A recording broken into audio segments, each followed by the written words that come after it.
الرئيس حطيته بصورة برنامجنا بأوروبا ومنطقة الخليج ولقاءاتنا مع عدة مسؤولين خاصة بعد زيارتي لروسيا.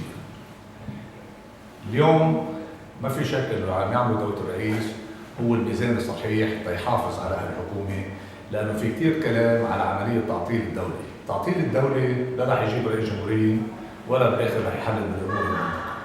نتمنى بهالمرحلة الصعبة انه الكل يحطوا ايديهم مع بعضهم، لأن المرحلة الوضع الاقتصادي والسياسي وتطورات المنطقة بتطلب انه كلها تكون ايد وحدة. حكينا عن عدة شغلات اللي هلا نحن عم نقوم فيها، أهم شيء إنه نعمل مثل منتدى لرجال الأعمال خاصة اللي بحجم معين، لأنه نحن بنعتبر إنه اليوم الصورة يلي متاخذة على لبنان سياسيا ما رح تساعدنا بتطوير هالبلد. إذا قدرنا بالآخر نعمل نوع من اللوبي الاقتصادي يلي نقدر نسوق لبنان، بعتقد فينا نكون كلياتنا عم نشارك بإعادة تصويب الوصلة عن بلدنا.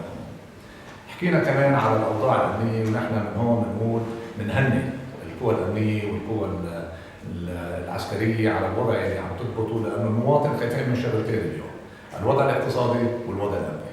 والحمد لله بالأشياء اللي عم تعملها المؤسسات الأمنية واللي بتشفوا هالخلايا والإرهاب اللي موجود فيها، هيدا بيطمن كثير، وإن شاء الله يوصلوا لحل بمجلس الوزراء على موضوع المطار.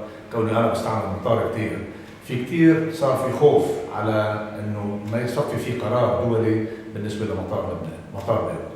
والشغله الاخرانيه اللي بتمنى فيها انه اليوم رمضان جاي، واللي حابين انه الكل يتعامل مع بعضه، لانه بدنا نخلي هالجو الالفي يكون موجود. ومن هون نحن بنتمنى على قليل الانتخابات البلديه ببيروت لما تصير، بس نتمنى انه يكون في هناك لوائح توافقيه، لانه كل منطقه مختلطه بين السنه والشيعه، ما بدنا بالاخر المذهبيه والطائفيه ترجع تحيا، لانه بيهمنا اليوم وحده الصف مش توسيع.